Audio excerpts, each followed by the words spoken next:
Hey everyone!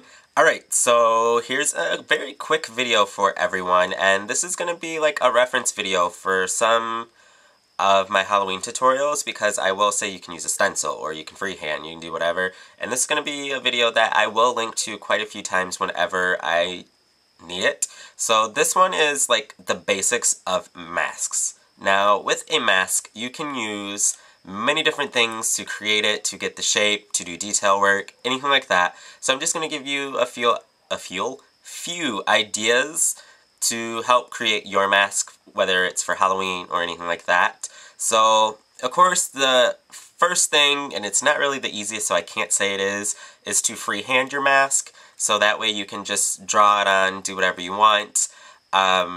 So that's one way you can do it, but some people aren't comfortable doing that. Some people feel they might not get it even or symmetrical, and then some people just don't have the time for it.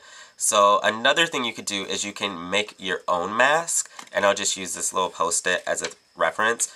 All you would have to do is fold it in half. Then once you have it folded in half, just hold it up to your face and pretend this is like a standard size 8.5 by 11 sheet of paper. Hold the center up to your nose, and then bring it up a little bit, and then bring it over and just use your finger to mark where you want the mask to stop, and then make a little mark on the paper. Then what you can do is you can design your mask using a pencil, a pen, anything like that, and design the shape that you want it to have. And while it's folded in half, you can cut it out, and then you can hold that up to your face and trace around it to get your basic outline. So that's one way that you can use a stencil. Then another one is you can actually go to a craft store and get these for like under $1. I got a pack of 3 for like $1.50 or something, so it was cheaper than just buying 3 separate ones. So they're just like the basic masquerade masks that you can glue stuff on or paint or whatever. It's very basic, there's nothing fancy about it. But you can take these and cut them to get the shape you want. I just made the eye holes bigger. I wasn't going to use that as a reference, but the basic shape, and I did the same thing. I just folded this in half, and then I cut out the shape that I wanted. And since it's got the little string, you can take that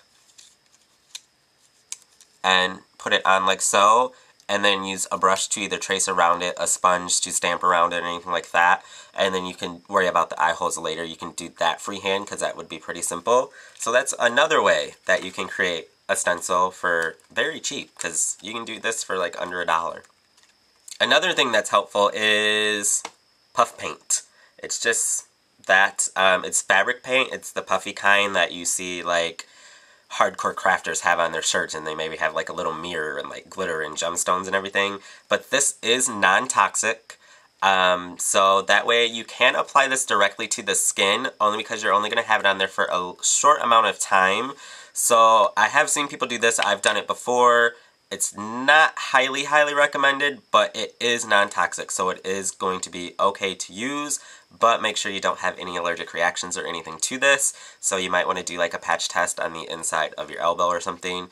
But you can just take this and then squeeze out directly onto the skin the design you want, apply makeup over it, and then once it's completely dry you can peel it off, and then your skin color will show through it. So you can do that, but I don't like to put this directly on the skin and then let it set up on the skin. I don't like it. So I take these, which are just little clear pieces of like plastic, and this is cut off of a like CD-ROM that I got in the mail for free. I just cut that plastic off. But if you go to any office supply store or any place like Walgreens, Costco, Dwayne Reed, anything like that, if you know those little paper covers for like project reports, or you use them to slide pieces of paper in so that way they don't get anything on them, and you can put like 2 pieces of paper in one back to back, if that makes any sense. I don't know what they're called. I just call them report covers. But you can buy those in a big pack and then just slice it in half and then spread it open.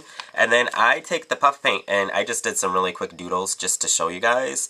And then I just do it on there, and then what you can do, it actually just peels right off. Since this is plastic, it doesn't adhere to it like it would to fabric.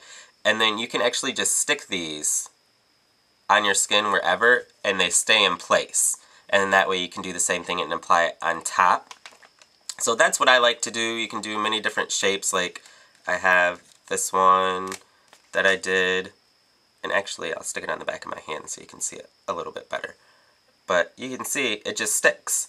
So, and then you can peel it off and re-stick it and just keep using it over and over and over. So you can like do baby steps with your mask if you want to. But if you don't want to spend that much time lifting it, another good trick is to print out your design. Like if you need multiple of something and you need it mirrored because you want it to be the same on each side, what you can do is just design whatever on your computer or find a design, print it out on paper, and then you can put that behind this, and since it's clear, you can go over with your puff paint and trace it. And then that way it can dry, and then you can stick it on your face and go from there. And you can use that in conjunction with using your stencil to get your mask shape. And then for all your detail work or your design inside, you can do something like this. And then another alternative, if you can't get your hands on the puff paint, you can actually take a masking tape, and that's like the tan colored tape. So you can get a roll for like $1. And then what you would do, print out your design on paper, and then you can still put this right on top of it and use this kind of plastic. Then what you would do is take a permanent marker and trace out the design, and then just cover this completely with masking tape.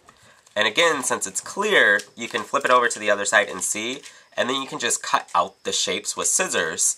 Then, since this won't make the tape stick to it forever, you can just peel off your design and then stick the tape on your face wherever you need it. Do the same thing, apply the makeup on top, and then just peel it off when you're done. So that's pretty much the tips I have to help create a mask and do some really intricate detail work and everything like that inside of it. Hope this is helpful to some of you guys, and I will be linking back to this video quite often during the Halloween season. So yeah, hope you guys enjoyed the video, and until my next one, I will talk to all of you soon. Bye.